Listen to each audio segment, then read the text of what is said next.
Ni furaha yangu kwamba uko mzima na wakati mzuri ambapo Bwana ameandaa ili tukapata kupatana siku ya leo hewani na tukaweze kupata kubarikiwa pamoja. Basi naomba tuombe. Baba wetu ishie milele na kutukuza ni kwa ajili ya ibada hii ya siku ya leo. Nalinua jina lako Mfalme ni kwa ajili ya kila mmoja wetu. Tunaposhiriki neno lako ukanene pamoja nazi. Tufundishe Bwana kupitia uwepo wako na roho wako. Neno lako likaweze kuwa la baraka kwetu. Naombea walio Kenya na wote walio katika nje yote ya Kenya. Bwana wa majeshi kubali kuwahudumia. Katika jina la Yesu Kristo Mfalme tunaomba na hata na kuamini. Sema amina. Basi karibu sana kwenye ibada ya siku ya leo ili tukaweze kupata kubarikiwa pamoja. Na jina langu ni Apostle Daniel HM. Na hudumu na kanisa la Maximum Healing Outreach Ministry. Na Bwana ametubariki pamoja na jamii yangu.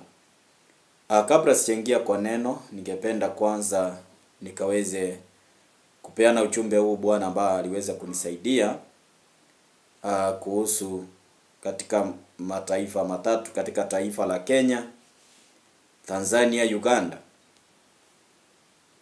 Niliona kwamba bendera ikiwa imesushwa kwenye nusu mlingoti, na ni kwa sababu ya kwamba kuna viongozi wakubwa wahitajika ambao watakufa wakiwa wanafuatana, na itakuwa ni state funeral. So Bwana akasema kwamba tukaweze kuomba kwa sababu Bwana ana furaha na katika nchi hizi. So tukaweze kusimama kwenye gap, tuombe ili tuombe Mungu msamaha, na tukaweze kuomba Mungu huruma zake zikaweze kuingia kwenye moyo wake ili aweze kusamea nchi hizi. Maana niliona kuna viongozi ambao wanakufa na wakiwa wanafuatana katika hizi nchi tatu, na ikiwa Kenya ndiyo inaanza zinafuatana hivyo. Sitaki kusema inaofuata Kenya, lakini zinafuatana. Na pia nikaona katika hizo nchi, katika Tanzania kutakuwa na vifo watu 5 wakiwa wanafuatana. Uganda watakuwa na watu 2 wakiwa wanafuatana. Kenya kutakuwa na watu 3 wakiwa wanafuatana. Kwa hivyo tuombe tukaweze kusimama kwa ajili ya Sam, kuomba kukataa roho ya kifo kwenye viongozi kwenye taifa hizo. Na katika hizo nchi 3 kuna rais mmoja ambapo atakufa akiwa mamlakani iwapo hatutasimama na tuombe Mungu huruma zake zikaweze kuingilia kati. So hayo ndio Mungu aliweza kunisaidia. Nakumbuka nikitabiri mambo haya 2024 crossover to 2025, na Bwana akaniambia nirudie hayo mambo na kunielekesha kila ambacho amepanga, na ili tukaweze kuomba. Wakati Mungu alitaka kumaliza wana wa Israeli, Mungu aliongea na Musa, na Musa akamulilia Mungu akamwambia, hapana Mungu usifanye hivyo kwa sababu ukimaliza hawa watu utasemaje?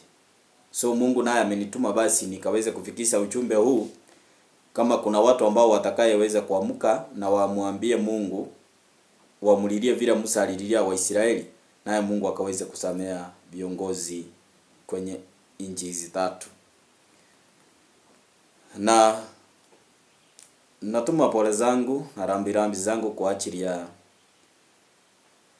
Prime Minister ambao ametuacha, Raila Amolo Odinga. Mungu afariji familia yake na wape nguvu ya kustahimili hayo ambao yamewakumba, na pamoja na taifa lote kwa ujumla Kenya, kwa ajili ya kumpoteza aliyekuwa anasimama kupigania wananchi pasipo uoga na pasipo ukabila. So Bwana awape nguvu wakati huu. Basi tuingie kwenye neno la siku ya leo na Mungu ataweza kutunenea. Basi ningependa tuingie hapo kwenye Luka chapter number 17 verse number 1 and number 2. Luke 17 number 1 to number 2, na ninaongea kuhusu offense. Do not offense someone.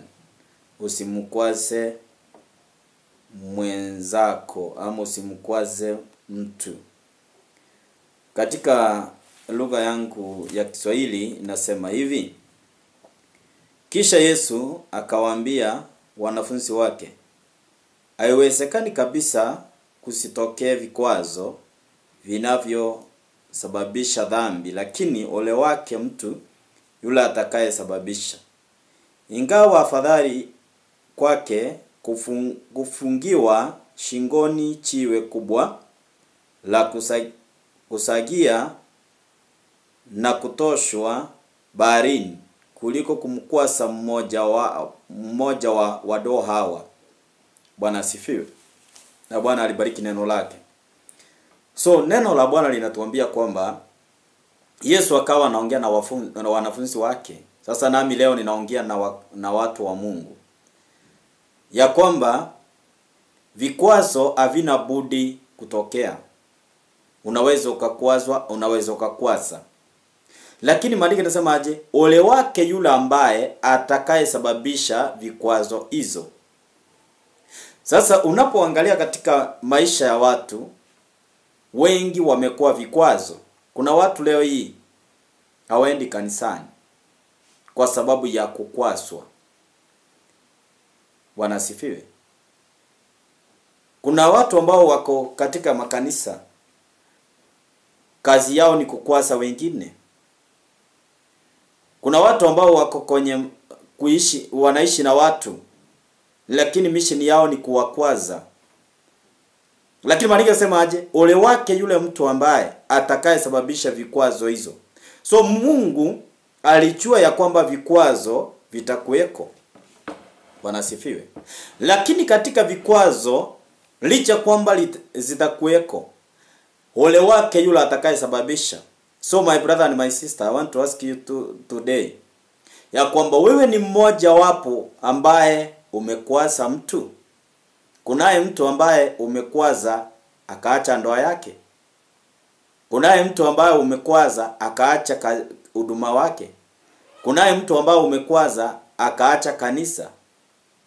Maana walikisema kwamba kisha Yesu akawaambia wanafunzi wake, haiwezekani kabisa kusitokea vikwazo vinavyosababisha dhambi.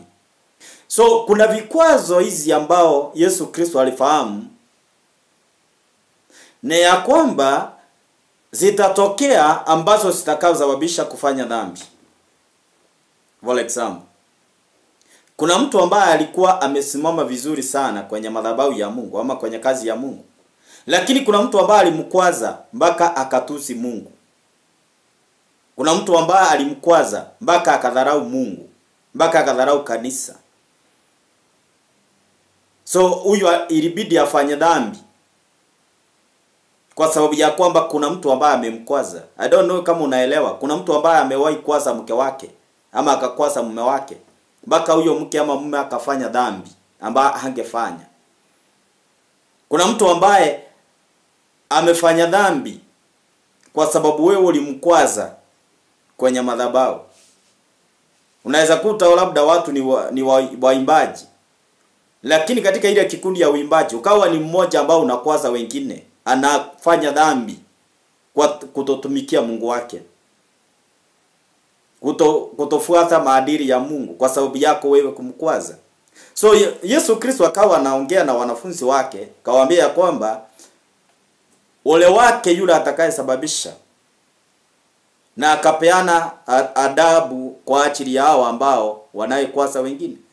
Sasa verse 2 ndio hapo hukumu inakujia. Nasema kwamba ingekuwa afadhali kwake kufungiwa shingoni jiwe kubwa la kuziagia na kutoshwa baharini kuliko kumkwaza mmoja wa wadoo hawa. For example, unakuta kwamba mtu ni mgeni kwenye wokovu, lakini anayekuta wale ambao waliyetangulia wasa ile tunasema kwamba kusoea neema, Sasa anamkwaza anayekuja kwenye hiyo neema. Nakumbuka vizuri kuna wakati mmoja ambao tulikuwa tunafanya fundraising kanisani. Na kulikuwa na mgeni ambaye alikuwa amekuja kututembelea katika kanisa siku hiyo. Na akawa katika zile pesa tulikuwa tuna target 50,000. Sasa yule msichana, maana alikuwa ni mtu mdogo, akasema yeye atatoa 40,000. Sasa na hao wengine watoe 10. Lakini wawili wakatokea hapo, viongozi tu. Mmoja alikuwa chairhead na mwingine alikuwa secretary. Wakamuita wakati alikuwa anatoka. Kamuuliza, na wewe unafanya kazi gani? So kazi inaingilia wapi na kila ambacho anachokitoa? Na inakuhusu na nini? Ama unafikiria pastor wetu hajaoa? Sasa unataka kumchukua? Pastor ameoa na akona watoto. Ama hizo pesa zako ni za devil worshiper? Yule msichana hakurudi kanisani tena. Hakurudi. Sasa mimi siku moja nikiwa ninapita one of supermarket, nikamkuta, nikamuuliza, na ulienda wapi? Maana hata hakuwa ameacha namba ya simu bale kwa mesa. Akaniambia, mimi siwezi kuja hiyo kanisa. Kwa nini? Unajua siku ile nilisema ninataka kutoa zile pesa, waliniambia pesa ni za devil worshiper. Na ni kama ninataka kuchukua pastor. So huyu mtu ni kukwasika, alikwasika. Ole wake yule ambaye anayesababisha vikwazo hizi. Na wale waliomkwasa hawakutoa hata 1,000. I don't know if you are aware kwamba wale watu ambao wanapenda kukwasa watu hawatumikiangi Mungu. Sio kama umeiona wale watu ambao unakuta wanakwasa wengine kwa praise and worship team, hata sauti zao zinakuanga ni mbaya. Wale watu ambao unakuta hata wanakwasa wenzao kwenye kwaya, wanakuanga sauti zao ni mbaya. Na akipewa yeye mwenyewe kuongoza katika hiyo kwaya, hawezani naye. Bwana asifiwe. Sio kama unaelewa wale ambao wanapenda kukwaza wenzao. Unakuta kwamba wale watu hata watoangi fungu la 10. Ukikuta wale watu ambao kwa plot unakuta wanapenda kukwaza wenzao, ukiwaangalia wale watu, hakuna siku wananunua plot lao na wachenge nyumba. Kwa sababu ya kwamba ole wake yule. Sasa maandiko yanasema kwamba ingekuwa afadhali afungiwe shingoni mwake jiwe kubwa atoswe baharini. Kwa njia nyingine kwamba atupwe baharini. Another person say so. Sasa unajua mtu anapotupwa baharini, I don't know kama umewahi funga kitu na jiwe ukatupa kwenye maji uone kama inatokeanga juu. Haitokei. Sasa inamaanisha Yesu alikuwa anaongea hapa kwamba huyu mtu asionekane tena. Haleluya. Asionekane tena mbele ya uso ya watu. Kwa sababu sasa huyu mtu ni kikwazo ya kufika mbinguni. Unajua kuna watu ambao watakosa kufika mbinguni kwa sababu ya vikwazo walizokutana nazo. Mimi nimewahi kwazo. Nilikuwa nafanya kazi ya usafi kwenye kanisa. Sasa nikisafanya kazi ile kwenye kanisa, maana nilikuwa naishi kwa ofisi ya kanisa. Sasa nikisafanya ile kazi, mimi naona kabisa ofisi imeng'ara, naona madhabahu imeng'ara. Kulikuwa na wanawake wawili pale kwa kanisa ile. Nilikuwa nashiriki. Baada nilikuwa pastor wa kujifundisha. Na nilikuwa kwa praise and worship team, nilikuwa bado kwa kiongozi wa vijana. Sasa nikiwa ninafanya usafi, wale walikuwa wanakuja wale wamama wanajipanguzia pale, na ujue wanajipanguza na maji. Yale maji wanaojipanguza, na ukumbuke kanisa ni imewekwa floor. Na madhabahu imewekwa tiles. Kwa hivyo sasa wanapojipanguza na maji unakuta kwamba ile ni matope inatokea kwa ile floor. Sasa watu wanapokanyanga wakienda kwa madhabahu, unakuta hata madhabahu yenyewe na iko na tiles inakuwa kana kwamba haijafanyiwa usafi. Sasa siku moja nikamwendea my bishop, nikamwambia hii mambo mimi hainifurahishi. Na uzuri alikuwa anachua kuongea, akaniambia wewe achana na wao, wewe endelea na kazi ya Mungu. Lakini kwa moyo wangu nilikuasika.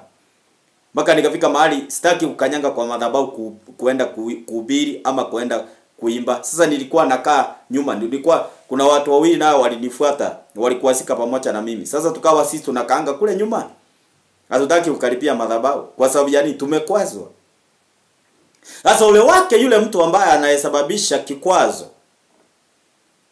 Bwana alikuwa ananiambia kwamba kuna watu wengi wamekwasika mpaka wameona kwamba hakuna faida ya kwenda kwa Mungu, hakuna faida ya kwenda kumtukuza Mungu, kwa sababu kuna watu ambao wametumika kuwakwaza. Kuna watu ambao wako na machiraha ya ndani ya mioyo yao. Wengine wamekwazwa kiasi kwamba hata hawataki kuolewa.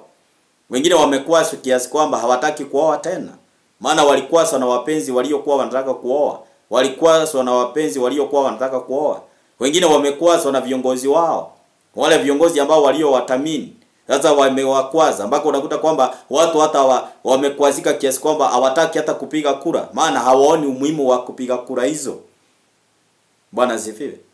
Sasa ndio Bwana akaniambia kwamba nikaweze kuzungumza neno hili ya kwamba watu wasikwazane. Usiwe mmoja ambaye utakaye kuwa mmoja wa kusababisha vikwazo. Bwana asifiwe. Maana Bwana atakufunga shingoni jiwe kubwa na utupe baharini. Yaani utakuwa mahali ambapo hautaonekana tena, kwa sababu ya kwamba umesababisha mmoja wapo mdogo kukwasika. Wewe kama Mkristo unaweza kuta ya kwamba kama fasi unalolifaa ni fasi ambalo linalokwaza watu kuingia kwenye wokovu. I don't know if you are aware. Kuna msichana ambao unakuta anaweza faa fasi, na lile fasi ambao mtu anapomwangalia achaokoka, na yeye amefaa akienda kanisani, anashindwa, je, huyu mtu ameokoka kweli? Mimi siwezi nikaenda kanisa hiyo. Maana unakuta kwamba maybe mtu amefaa nguo ambaye inaonyesha mapacha yake vile yalivyo. Anaonyesha uchi wake vile alivyo. Ama unakuta mtu amefaa nguo ambao ni katumbo cut. Hizo ni nguo ambao ni samaka hapa. Lakini unakuta kwamba mtu ni Mkristo na amefaa tumbo cut kwenye kanisani. Unakuta mtu amefaa tumbo cut na ni mtu ambaye ameokoka, hata kama si kanisani, labda hata kula anapokaa. Sasa unakuta kwamba Mungu anapoangalia anashindwa, hawa watu ni wangu kweli? Unakuta kwamba jinsi ambapo unapofaa, inakuta kwamba ile fasi ambayo umelifaa limekupana vile ulivyo. Yaani limekuchora mpaka vile ulivyo kana kwamba uko uchi. Sasa unakuta kwamba wale watu ambao hawajaokoka wanashindwa, ni Mungu yupi ambaye anayeweza kufuatwa. So unakuta watu wanakwasika kwa sababu ya fasi lako. Sasa Mkristo uko hapo ama mtu yeyote ambao uko hapo, angalia fasi ambalo unalolifaa. Hebu niambie saa hii nikuja hapa kwenye studio nikiucha kuhubiri, na ninapohubiri unakuta kwamba nimefaa vest. Nitakuwa aje kweli mbele za uso wako? Bwana asifiwe. Ama unakuta kwamba sichafaa sati, alafu niko hapa ninakuhubiria. So unakuta kwamba hauwezi ukafutiwa hata na neno la Mungu.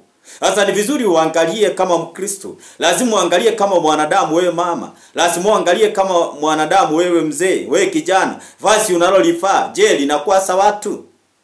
Vazi ambalo unalolifaa kwenda kwenye madhabahu, je, linapendeza ama ni vazi ambalo linalokwasa mtu?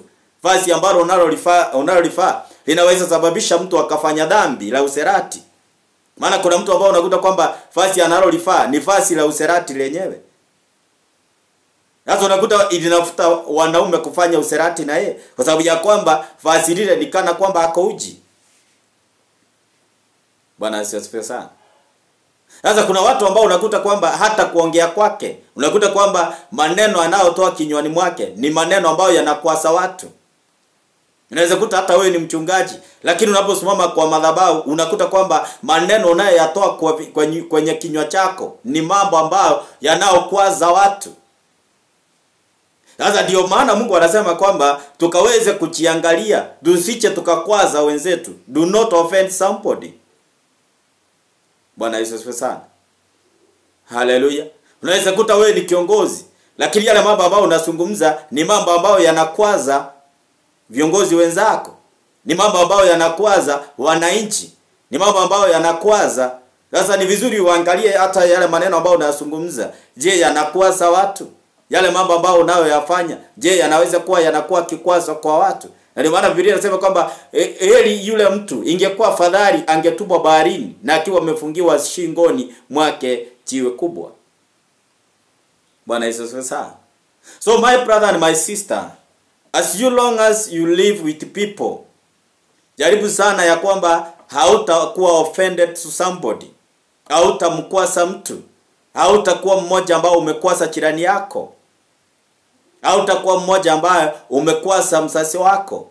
Maana kuna watu ambao unakuta kwamba wamekwaza wazazi wao. Kuna watu ambao wamekwaza watoto wao. Maana unakuta wewe ni mzazi, lakini jinsi ambapo unaturiti watoto wako, ama jinsi ambapo unapopepa watoto wako wamekwazika. Sasa ni vizuri ujiangalie ya kwamba mimi si mmoja wapo wa kuwa kikwazo. Maana kuna wazazi ambao wanakwaza watoto. Kuna watoto ambao wanakwaza wazazi. Kuna viongozi ambao wamekwaza wananchi. Kuna wananchi ambao wamekwaza viongozi. Sasa ni kila mmoja ajiangalie. Bwana Yesu asifiwe sana. Unaweza kuta kama labda kuna washirika wamekwaza mchungaji. Unaweza kuta kuna mchungaji amekwaza washirika. So hii injili ni kwamba iwe ya kila mmoja wetu.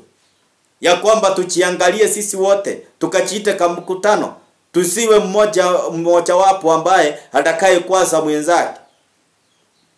Na iwapo utakuwa basi umemkwaza, ni vizuri basi ukamwendea ukamuomba msamaha kwa ajili ya kumkwaza. Haleluya. Kila ambacho unachokifanya basi hakikisha ya kwamba haitakuwa ya kukwaza mwenzako. Haleluya.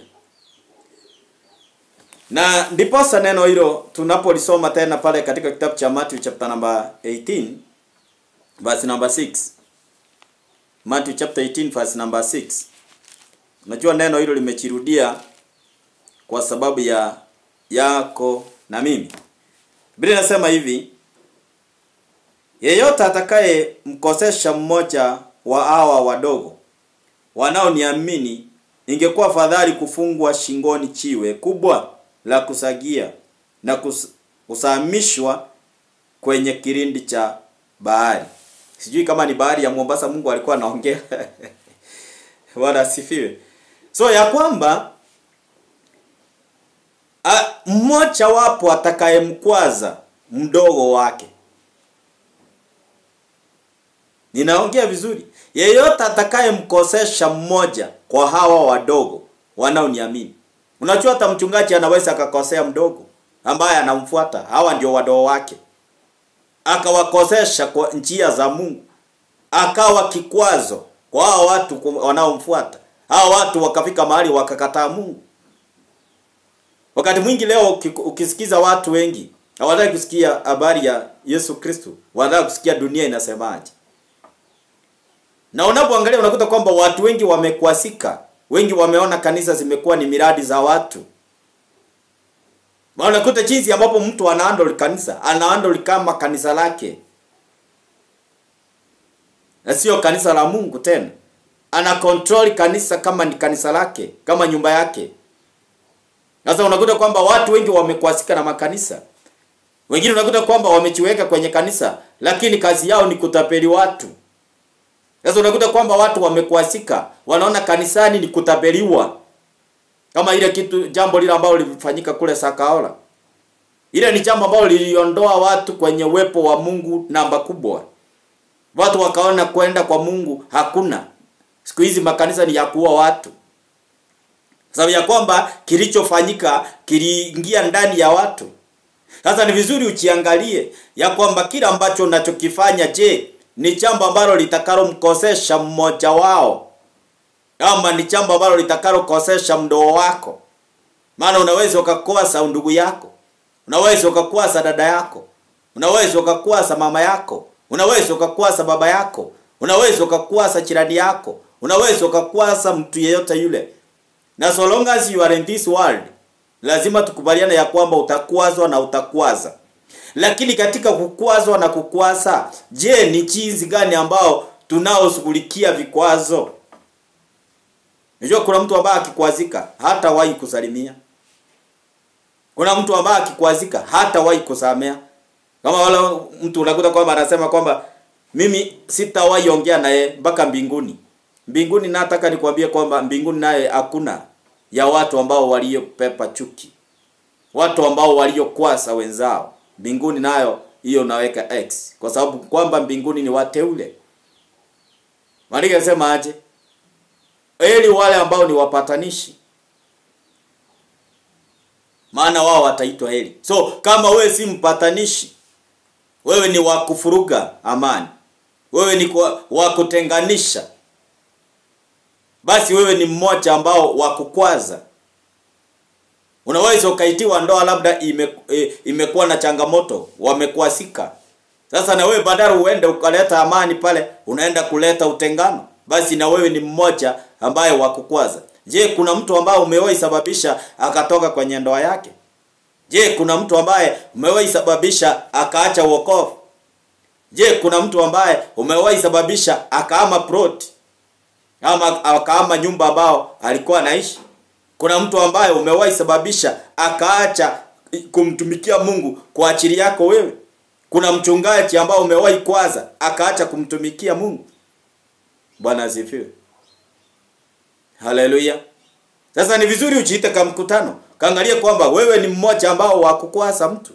That's why Biblia inasema ya kwamba yule mtu ambaye atakayemkwasa mdomo wake, huyo mtu ingekuwa fadhali afungiwe shingo na atupwe kilindini cha bahari. I've been in Mombasa for a long time. Unapoenda pale Indian Ocean, yale maji ni maji mengi sana. Nilikuwa napenda kwenda kuombea pale Kolira. Nilikuwa napenda kwenda hapo. Kuna mahali pango Apostle James Maina Nganga alikuwa anapenda kwenda. So na mimi nilikuwa napendanga kwenda hapo sana ili nipokee that anointing. Anointing unatafuta. Siku moja nikapeleka washirika wangu, nikamwambia tuende hapo, tuende tuombe. Unajua hapo kwa hiyo pango ni mahali ambapo unateremka. Maana ni mahali ambapo wale masirefs walichimba mpaka ikatokea baharini. Sasa unakuta kwamba wale watu ambao walikuwa mateka walikuwa wanapitishiwa hapo, wanapelekwa utumwani.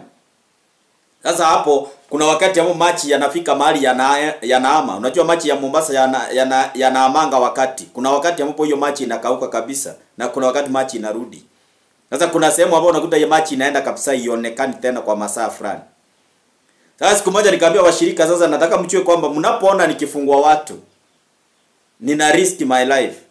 Ninachitolea kwa kasi hii. Na nyinyi nataka tuingie hapo, msikie vile kuna kuanga. Wao mama wakalia kuteremka hapo. Maana ni mawe yamechongwa, so unapitia hapo. Unateremka kwenda kwa shimo. Na sio kashimo, ni shimo refu sana ili utokee hapo chini. Na hapo chini unaenda kutokea ni mawe yako pale. Na maji yakirudi kwa bahati mbaya yatawapepa. So you have to risk. Wengine wakawaza wakiteremka hapo wanatetemeka. Kwanza nikamwambia my wife, wewe ndio unatangulia kwanza hapo. Na yeye sasa atakangi hata kupita kwa taracha, atakangi hata kuruka hapo. Nikamwambia wewe ndio unatangulia sasa kwanza. Bwana sifiwe. So mpaka wakati ambapo waliposoea. Sasa unakuta kwamba kama mchungaji ameenda hapo, amerisk that way. Alafu yeye amekuja amekuombea umefunguliwa, kisha unarudi kumkwasa. Sasa huyo ndio Mungu anaongea habari zake ya kwamba wewe unapaswa kutupwa baharini, kilindini. Maana kuna wakati hiyo maji ya baharini ama Indian Ocean yanaporudi, yale maji yanakuanga mingi sana. Na ni maji ambao yakikupata yanakupepa. Kwa hivyo sio maji kidogo yanaweza kukupepa. Na hiyo bahari sasa, imagine ndio hiyo sasa wewe unatupwa hapo ndani ya bahari. Bwana sifiwe. Do you remember ile tragedy imefanyika juzi ya kwamba imesama na watu wamesama ndani ya boti? Sasa wamesama kwa hiyo bahari. Sasa unakuta kwamba hata kupatikana kwa hiyo mwili sio kazi rahisi. Sasa imagine wewe ni mmoja wapo, unafaa kutupwa hapo. Wewe si ati kwa accident unafaa utupwa hapo kwa sababu ya kwamba umekwasa mwenzako. Bwana asifiwe. Unakuta kwamba kuna watu ambao unakuta hata wamekosa injili. Unakuta anahubiri habari ya mchungaji mwenzake. Wewe uhubiri kile unachokijua. Na mimi wacha nihubiri kile ninachokijua. Tunapofika mbinguni, Mungu ndiye atatuambia wewe ulihubiri changu na wewe ulihubiri cha kwako. Sasa atahukumu mwenyewe. Sasa kama mimi nahubiri habari anointing, mimi natumia anointing oil. Don't be against about that. Mimi najua Biblia inasema wapi hapo. Wewe usisumbuke na hiyo. Hiyo isikuume na hiyo isikukwase, hiyo ni Biblia ninaelewa. Na wewe elewa ile ya kwako. Ukihubiri habari ya anointing ni mbaya haimaanishi ya kwamba watu watakuja kanisani kwako, hapana. Mungu ndiye anajua watakayekuja kwako na watakayekuja kwangu. Tusiwe wanasiasa wachungaji, tunahubiri habari ya wachungaji wenzetu. That's not our business. Nataka kusema nini? Ya kwamba tusiwe kikwazo kwa ajili ya wenzetu. Wacha tusimame kwenye samu, tusimame kwenye pengo, tusimame kwa laini ambayo inaofaa. Bwana asifiwe sana. Katika maisha yako kuna mtu ambaye umewahi kwasa, na huyo mtu uliyemkwaza ulimkwaza kwa njia gani? Basi inapaswa urudi kwake na umuombe msamaha. Maana hiyo vikwazo itasimama kwenye anga mpaka siku ya kiyama. Na utakapofika pale siku ya kiyama, basi utaitwa kwa mkutano. Utaambiwa njoo hapa, ulikwaza Meli, ndio maana hakuingia mbinguni. Sasa wewe ingia jehanamu na wewe. Na umekaa kanisani for a long time, miaka 10, miaka 30, miaka 100 uko kanisani, lakini mwisho wake ukaingia jehanamu kwa sababu ya kwamba ulitumika kama kikwazo kwa ajili ya Wakristo wenzako. Ulitumika kama kikwazo kwa ajili ya wanadamu wenzako. Ndio maana pale verse number 7 inasema ya kwamba ole wake ulimwengu kwa sababu ya vikwazo vinavyo waangusha wengine. Vikwazo hivyo ni lazima vitokee, lakini ole wake mtu yule atakayesababisha. Sasa usiwe mtu ambaye utakayekuwa kikwazo ya kusababisha mwenzako afanye dhambi. Ndio maana Biblia inasema kwamba ole wake atakayesababisha. Kwa hivyo Mungu anapoongea kuhusu ole wake atakayesababisha, alijua kwamba kuna wale ambao watakuwa vikwazo. Na ndio maana akatuhadharisha ili tukaweze kuwa waangalifu, tusije tukakuwa vikwazo. Mimi nikijua ya kwamba nitakukwaza, nitaondokea wewe. Nitaondoka kwako.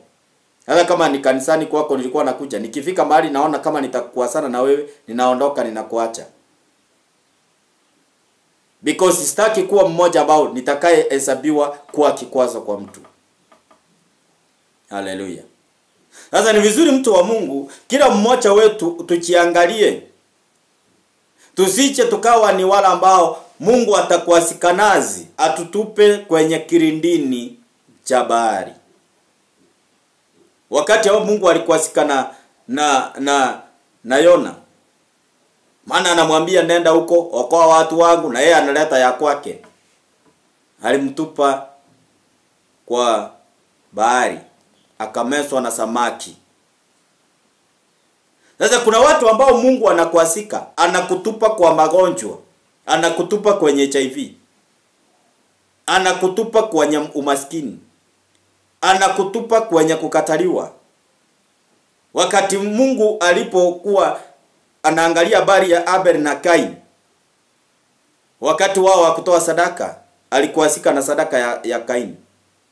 Na alipokuasika na sadaka ya Kain, alimkataa Kain na akamwambia hata sadaka yako nimeikataa.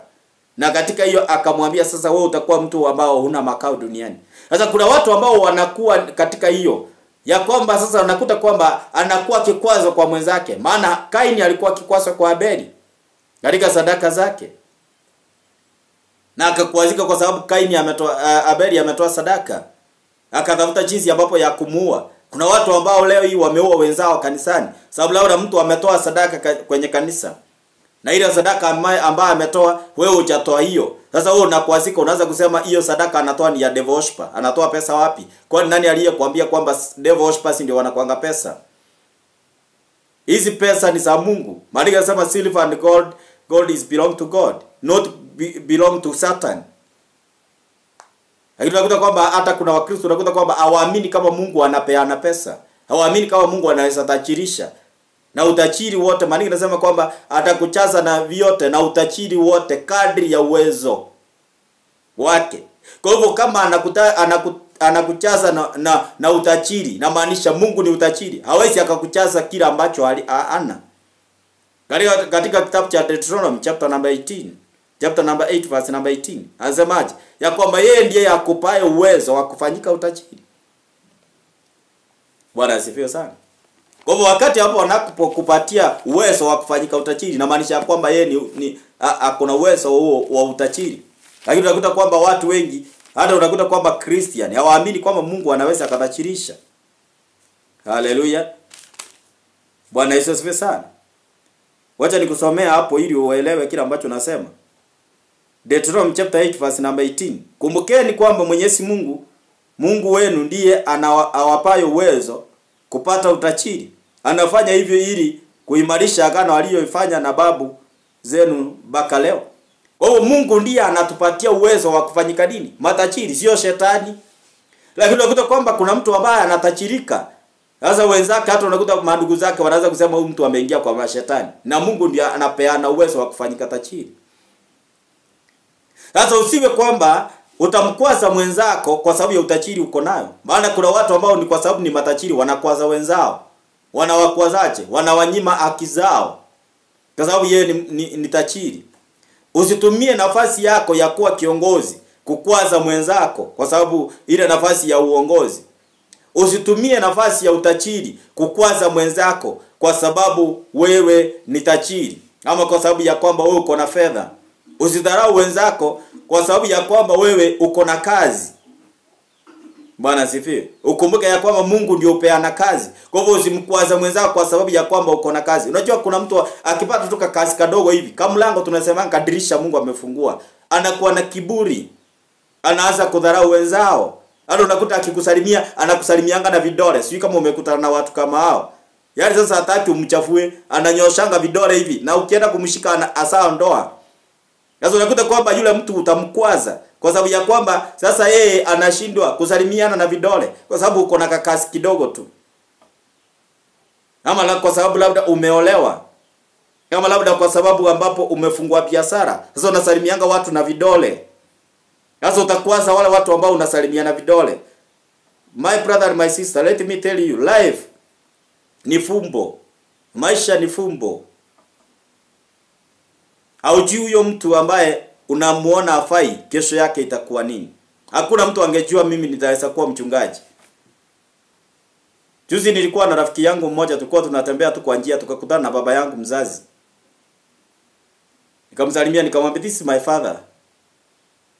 Kaniambia ai, mtume unamaanisha huyu ndio baba yako? Nikamwambia yes, ndio baba yangu. Kaniambia huyu mtu ninamjua muda mrefu sana. Lakini hata siku anajua kama ako na mtoto pastor. Na wewe ndio pastor, na wewe ndio kijana yake kabisa? Nikamwambia yes, muulize. Bwana asifiwe. Haleluya. Sasa hakuna mtu ambaye angejua ya kwamba katika familia hiyo kuna mchungaji anaweza tokea. Sasa unaweza kukuta kwamba wale watu ambao unawakwaza labda hawa ndio kesho yao itakuwa kubwa na labda msaada utaenda kwao. Kuna mtu mmoja amewahi nifungia nyumba. Na akaniambia toka kwa nyumba yangu nisikuone huko. Nikamwambia si unipatie mwezi mmoja nitafute vile ninaweza toka. Akaniambia sitaki ukuona, akanikatia stima nikakaa 3 days. Siku ya 4 bado niko na giza. Sasa mtoto alikuwa anakuja anafanya homework before giza ingie. Kwa maana ile tunatumia ni kando. Na sasa hata kupata hiyo kando yenyewe ilikuwa ni stress. Sawa, hakuna kazi, hakuna fedha. Sasa tunakaa hivyo. Kaniambia sitaki kuona kwa nyumba yangu. What I need is my house be vacant. Ndivyo alisema na ninakumbuka hiyo kizungu vizuri sana. Sasa the following day alipofika apiga simu sikuchukua, akapigia jirani yangu mmoja. Akamwambia pelekea huyo pastor simu. Yule mtu akakuja. Nikamwambia ako na namba yangu anipigie simu. Sasa nikapaki hapo nikiwa giza. Siku ya 4 ilipofika Mungu akatumana mama mmoja, kanitumia fedha. Kaniambia mtumishi wa Bwana, nimesema tu nikutumie hiyo sadaka na sikuwa na habari na huyo mama mpaka leo simjui. Namba yake nikipiga ingii. Kumbe Mungu alikuwa anamtuma ili aniokoe katika hiyo. Sasa nini nataka kuambia ya kwamba usimkwase mtu because hauchui kesho ya huyo mtu. Life ni fumbo. Hakuna mtu anajua kesho ya mtu inaamkaje. Hakuna mtu ambaye hata anajua maisha yake Unaweza fika kesho ukakuta unahitaji hao watu uliyewaona hawafai. Ile ngazi ambao ulifunja, ukasema hii ngazi uitaitumia tena kwa sababu uko juu, ukakuta utakapoteremka utahitaji ile ngazi uliyeifunja. Bwana Yesu asifiwe sana. So that's why Biblia inasema ya kwamba ole wake yule mtu ambaye atakayesababisha vikwazo hizo. Bwana asifiwe. Sasa my brother and my sister, unapokaa katika maisha haya, basi hakikisha ya kwamba haukwazi watu. Ole wake mtu yule atakayesababisha vikwazo. Mimi nakuombea Mungu akupe neema siku ya leo ya kwamba usiwe mtu ambaye ni mmoja wa kukwaza mwenzako. Usikwaze mume wako.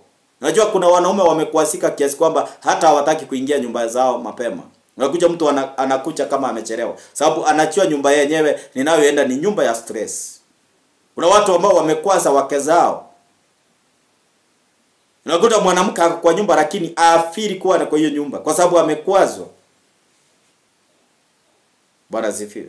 Sasa ni vizuri mtu wa Mungu ujunge kwamba usiwe mmoja ambao utakwaza mwenzako. Amen. Bwana asifiwe sana. Verse number 8 inasema kwamba kama mkono au mguu wako ukikosesha ukate na kutupa mbali nawe. Anasema yani ya kwamba iwapo ni mguu ama mkono ukikukosesha. Kwa hivyo kama unaona kana kwamba mguu ndio itasababisha ukwaze mwenzako, hiyo mguu ukate. Na hiyo imaanisha uchukue kisu ama uchukue panga ukate naye. Inamaanisha ya kwamba kila ulikuwa unatumia kwa hiyo mguu. For example, unakuta kwamba unatumia miguu kwenda kusengenya mwenzako, basi ukate kwenda huko. Yaani usiende tena. Kama ulikuwa unatumia mkono kwa ajili ya kuipia mwenzako mkwaze, ama huo mkono kuna vile ambao unatumika kinyume na mwenzako, basi inamaanisha ya kwamba uache kutumia. Kama unatumia mdomo wako kwa ajili ya kukwaza mwenzako, basi uache kutumia hiyo. Maana uwezi ukakata mdomo kwa kisu. Lakini inamaanisha ya kwamba uache. Ule kwetu tunasema ya kwamba weka machi kwa mdomo ili usiongee. Maana ukiwa na machi kwa mdomo huwezi ongea. Bwana asifiwe. Na anasema kwamba ukate na utupe mbali nawe. Kwa hivyo inamaanisha ya kwamba hicho kiungu ama kiungo ambao utakayekitumia kufanya dhambi kusababisha mwenzako kukwazika, basi inamaanisha ya kwamba usije ukakitumia kwa ajili ya kufanya mwenzako kukwazika. Naendelea kusema kwamba afadhali kwako kuingia katika uhai bila mkono au mguu kuliko kutupwa katika moto wa milele ukiwa na mkono na mikono miwili na miguu yako miwili. Sasa mtu wa Mungu, angalia, unafanya vikwazo ama unasababisha vikwazo kwa sababu ya mikono yako, kwa sababu ya miguu yako. Bali sasa heri uingie mbinguni ukiwa na mkono mmoja kuliko kuwa na mikono miwili, kuliko kuwa na miguu miwili lakini ili hali ukaingia kwenye moto wa jehanamu. Amen. Bwana asifiwe sana. Verse number 8 nasema kwamba, verse number 9 nasema kwamba na jicho lako likikukosesha ulingoe na kulitupa mbali nawe. Afadhali kwako kuingia katika uhai ukiwa chongo kuliko kutupwa katika moto wa jehanamu ukiwa na macho yako yote mawili. Chongo. Yaani afadhali ukue getongo. Amen. Afadhali ukue mtu ambaye utaingia bila jicho moja. Maana kama jicho lako litasababisha mtu kufanya dhambi. Unajua kuna watu ambao wako na tunasemanga sexual eyes. Amen. Ukiangalia mtu kupitia jicho lako linasababisha mtu kufanya dhambi. Sasa ndio maana Yesu Kristo anasema hapa ya kwamba eli ungeling'oa jicho hilo. Sasa ningependa nikuulize siku ya leo ya kwamba je, katika viungo vya mwili wako kuna kila ambacho unachokitumia kusababisha kukwaza wenzako, kufanya dhambi, kusababisha wenzako kufanya dhambi? Ni macho unayoyatumia kukwaza wenzako? Bwana asifiwe. Maumbile yako unayatumiaje kukwaza wenzako? Amen. Unajua hata wale ambao wanao tengeneza mavazi, leo ukiangalia katika masoko na katika maeneo yote ya wauzaji, unakuta kwamba kuna mavazi ambayo yametengenezwa, the main purpose ni usherati, sio kuficha uchi wa mtu. Lakini maumbile ya Mungu alituumba ili tukaweze kuficha uchi wetu. Lakini angalia mavazi leo, unakuta kwamba hata mtu nguo iko na siriti ambao unakuta mahali imefika, hata unashindwa hii nguo nani alitengeneza hii nguo. Bwana asifiwe. Sasa uniambie kama nguo ambao unakuta kanaito katumbo kati, tumbo yote iko nje, inasaidia nini kama si usherati? Tumbo ambayo inaonyesha mwili wako vile ulivyo, hilo ni fasi umelifaa, basi inasaidia nini? Sieli ungetembea pasipo kuwa na mafasi. Sasa kuna watu ambao unaweza kuta kwamba kwa sababu ya viungu vya mwili wako vinasababisha kukwaza wenzako. Na ndio maana Yesu Kristo anasema ya kwamba haya mambo ambao ama viungu vinaosababisha ufanye dhambi, eli ungekosa hicho kiungu kuliko kuwa nacho na ukaingia jehanamu ama kwenye moto wa milele. Bwana asifiwe sana. Haleluya. Sasa ni mtu wa Mungu, ni vizuri uangalie ya kwamba ni kiungu gani ambao nilicho nacho, ama ni sehemu gani ya mwili nilio nayo inaweza kuwa inakwasa mtu. Ni gani hii ambao ninayoitumia kukwasa mtu? Kama ni mdomo ambao unasababisha kukwasa mtu, basi hiyo mdomo chunga kile ambacho unachokiongea, ili usiongee. Maana kutoongea imaanishi wewe ni mjinga. Mwimbaji mmoja akaimba akasema ya kwamba nifundishe kunyamaza. Kuna wakati hapo inabidi unyamaze. Sababu kama utaongea ukwaze mwenzako, for example unaongea ukwaze mke wako, si usiongee. Unaongea ukwaze mume wako, usiongee. Unaongea ukwaze jirani yako, usiongee. Kwa sababu kutoongea si mjinga, kutoongea ni hekima. Haleluya. Iwapo utaongea ukwaze washirika, usiongee. Kutoongea si ujinga, ni hekima. Iwapo utaongea ukwaze mchungaji, usiongee. Nyamaza. Kutoongea sio ujinga, ni hekima. Bwana Yesu asifiwe sana. So my brother and my sister, ni vizuri uweze kuangalia ya kwamba katika maisha niliyo naye, katika maisha ninayoishi na wanadamu, sitakuwa kikwazo kwa wenzangu. Bwana asifiwe sana. Usikwaze mwenzako. Maana kila Mungu anachozungumza siku ya leo ni kwamba tukaweze kuondoa vikwazo ndani ya maisha yetu. Tuondoe vikwazo ndani ya mioyo yetu. Tuondoe vikwazo ndani ya huduma zetu. Tuondoe vikwazo ndani ya nchi yetu. Tuondoe vikwazo ndani ya wanadamu wenzetu. Maana kuna watu ambao tunakuta kwamba tumekwaza wenzetu. Kuna watu ambao unakuta kwamba tumekwaza na wenzetu. Kwa hivyo ni lazima tuangalie kwamba jinsi gani ambao tunaweza tukaleta amani kwa ajili ya kutoa ama kuondoa vikwazo hizi. Bwana Yesu asifiwe sana. Haleluya. So my brother and my sister, ni vizuri ujue vile ambapo unaweza ukakaa na watu. Maana iwapo utajua kukaa na watu, unaweza ukajua jinsi ya kutokwaza mwenzako. Haleluya. Maana iwapo unajua kwamba jinsi ya kudili na weakness yako, hautakwaza mtu. Maana kila ambacho kinachosababisha watu wengi kukwaza watu ni ile kitu tunaita weakness ama udhaifu wako. Unakuta kwamba kwa sababu ya ile udhaifu uliye nayo, basi hiyo ndio unafaa udili nayo, ama ndio unafaa kupigana naye. Kama uko na udhaifu wa kuongea watu, udili na hiyo. Kama uko na udhaifu wa kukasirika haraka, udili na hiyo. Kama uko na udhaifu wa ufifu, udili na hiyo. Yaani kila ambacho unajua kwamba this is my weakness, start dealing with that. Wakati unadili na hicho ama wakati unapigana na hicho, kila ambacho kinachokuwa ama udhaifu wako, my brother, my sister, hauwezi ukakwasa mtu. Amen. Yaani kikwazo kinasababishwa na weakness ya mtu. Sasa wakati ambapo unajua ya kwamba mimi weakness yangu ni, kila mtu anajua weakness yake. Hakuna mtu ambao ni perfect. Everybody, hata kama ni pastor, ako na weakness yake. Bwana asifiwe. Unajua kama mimi nilikuwa na weakness ya kukasirika haraka. Sasa nikakaa chini nikajiuliza, nikikasirika na kasirikanga. Mpaka naambianga saa zingine watu, tokeni kanisa, muende kabisa, msikuje hapa tena. Rudi kila mtu kanisa alitoka, ama kama huko utafuti kanisa lingine unaenda. Sasa hiyo ilikuwa weakness yangu. Sasa nikakaa siku moja nikaona, kumbe hii ndio weakness yangu. Na hii ndio shetani anatumianga. Bwana asifiwe. Nikadili na hiyo. Sasa nikachua mtu akinikosea, uliko niongee, acha ninyamaze. That's my weakness. Sasa nikaanza kudili na hiyo. Sasa na wewe unajua weakness yako, mahali iliko. Sasa deal na hiyo weakness ili usiwe mmoja wa kukwaza mtu. Usikwaze mtu kwa sababu ya weakness yako.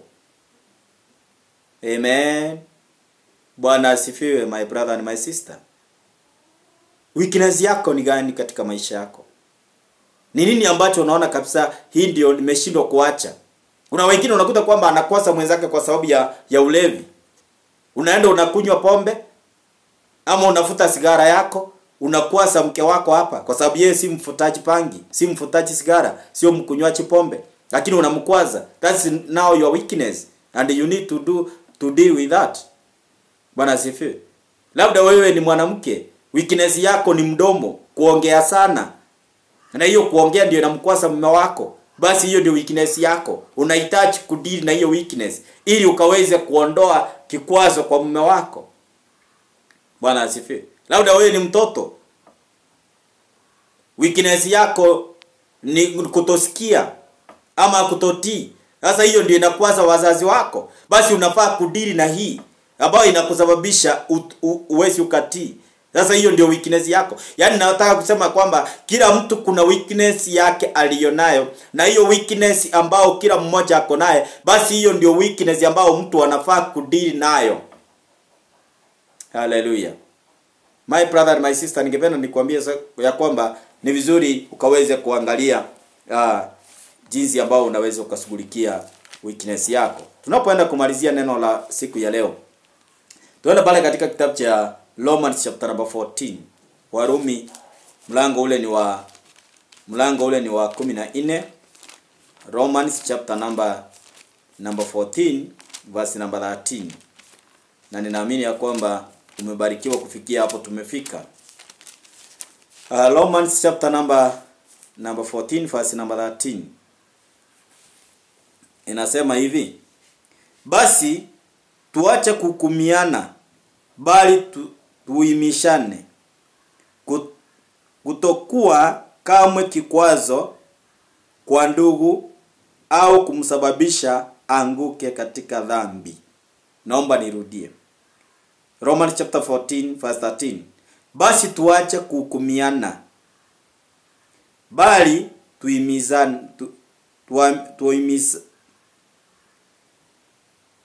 tuisamie, kutokuwa kamwe kikwazo kwa ndugu au kumsababisha anguke katika dhambi. Bwana asifiwe. Basi tuache kuhukumiana. Kwa hivyo katika kuhukumiana inaleta kikwazo, unahukumu mwenzako. Kama vile nilisema pale awali, kwa sababu mimi ni mchungaji natumia anointing oil, utanihukumu na hiyo anointing oil, utanikwaza. Wewe unatumianga maji, ninahubiri kukuhusu kutumia maji kwako. Sasa nitakukwaza na hiyo. Unaona vitu kama hizo example. So I'm giving example as we use those. We use all prophetic tools. Amen. Sasa hiyo ni njia. Sasa wewe kwa sababu utumii hiyo unanikwaza mimi. Sababu sasa unanihukumu mimi. Ama unakuta kwamba sasa vile ambapo kila ninachokipenda mimi, sasa wewe unanihukumu na hicho. Sasa Biblia ndio maana inasema kwamba tuache kuhukumiana, bali tuasimie kutokuwa kamwe kikwazo kwa ndugu au kusababisha anguke kwenye dhambi.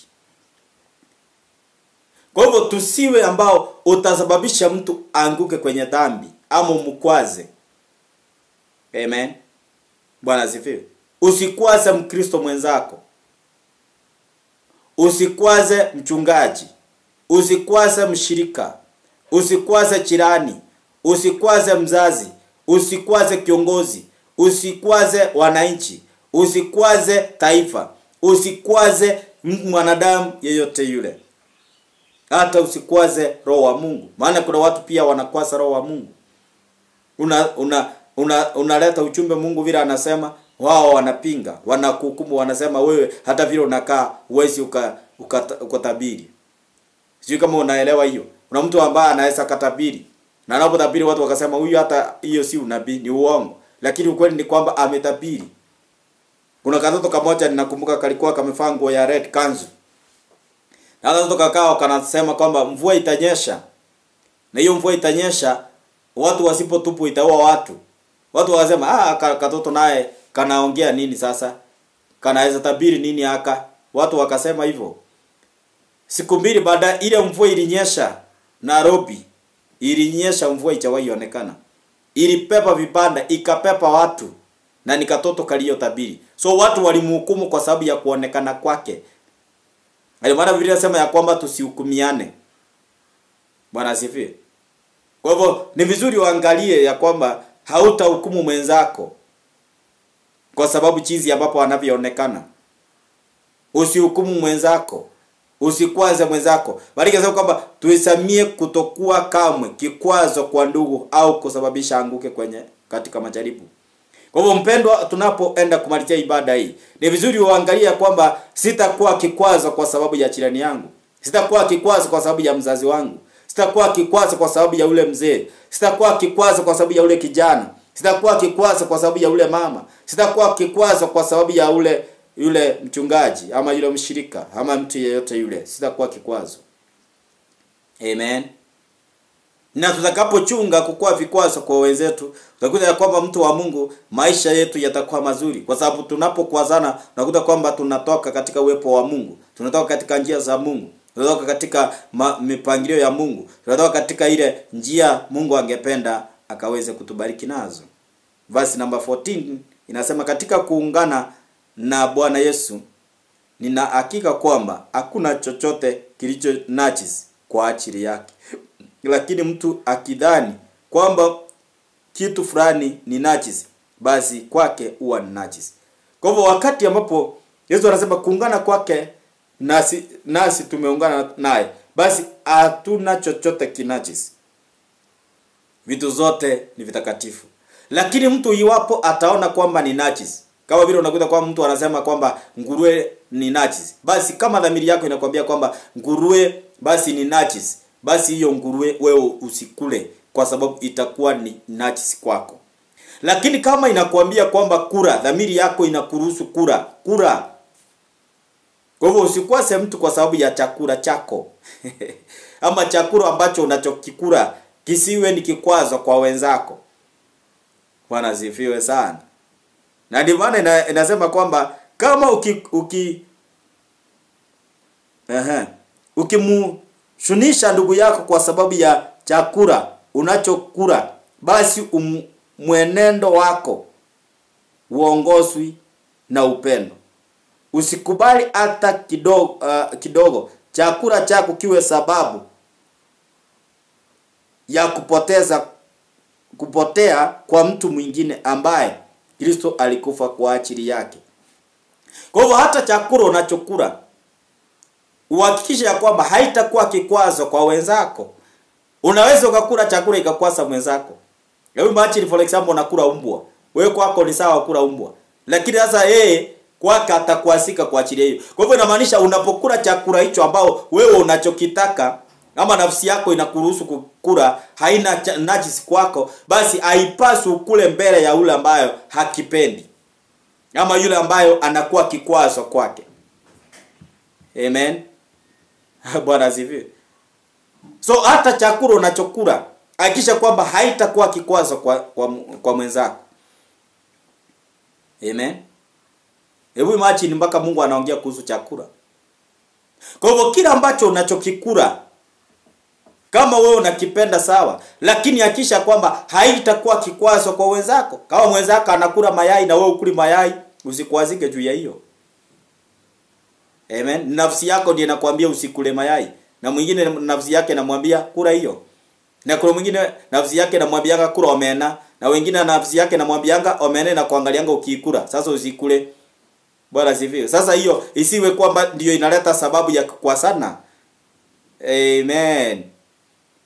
Amen. Kuna mwingine unakuta kwamba yeye anakula nguruwe na mwingine hataki nguruwe. Sasa hii chakula isilete kukwaza mwenzako. Amen. So tunapomalizia kwa sababu ya muda, maana ufalme wa Mungu sio sauli la kula na kunywa, bali unauzika na kwa kuwa na uadhirifu, imani na furaha iletayo Roho Mtakatifu. Hivyo kwa kuingia mbinguni kama furaha ya Mungu, sio kwa ufalme wa Mungu uletu kwa ajili ya chakula. Mwenye anakula umbwa akule umbwa, mwenye anakula kuku akule kuku, kila anachokula akule hicho. Lakini kwamba tusiwe kikwazo kwa sababu ya vyakula tunazovikula kwa ajili ya wenzetu. For example, unakula kwamba unakuta kuna mtu anafuta sigara na mimi sifuti, utanikosa kwa sababu ninafuta ile moshi. Example. Ama wewe unakunywa pombe na mwenzako akunywi pombe. Sasa utamkwaza mwenzako. Sasa hiyo ndio Mungu alikuwa anaongea kwamba tusisababishe wenzetu kukwazika kwa sababu ya vyakula tunavyovikula. Wakati ambapo Paulo anaambia Timotheo ya kwamba kunywa kidogo lakini kwa ajili ya kwa ajili ya shida ya tumbo lako. Hakuambia Wakristo wote wakunywe kwa sababu ya tumbo, hawakuwa na wote na shida ya tumbo. Ni Timotheo alikuwa na shida ya tumbo. Lakini unakuta kwamba kuna mtu anachukuanga hiyo. Anasema ya kwamba sasa si Biblia inasema tukunywe kidogo bora tusilewe. Na hakuna kwa Biblia imeandikwa hivyo. Sasa unakuta kwamba utakwaza mwenzako. Kuna mwingine anajifanya ni Mkristo. Lakini wewe unamkuta katika Monday to Friday anakunywa pombe. Ikifika Saturday ameokoka anaenda kanisani. Sasa huyu anakuwa kikwazo kwa watu ambayo hawachaokoka. Hawa sasa hawataokoka kwa sababu utasema kama mtu anaenda kanisani na anafanya hii, sasa ya nini mimi naenda? So unakuta kwamba utakuwa kikwazo. So my brother and my sister, ningependa nikuombee siku ya leo na nikuambie ya kwamba tuchunge njia zetu, tuchunge mienendo yetu, tuchunge midomo zetu, tuchunge chochote tufanyaro ili tusiwe kikwazo kwa wenzetu. Mungu akubariki na akutende mema kwa ajili ya muda wako kunisikiza. Uko hapo uchaokoka, ungependa kupeana maisha yako kwa Bwana Yesu. Maana hiyo ndio njia Mungu atakunenea na njia kubwa na atakupokea kwake. Na unahisi kwamba kupitia neno la leo ungependa kuokoka na usiwe kikwazo kwa mwenzako.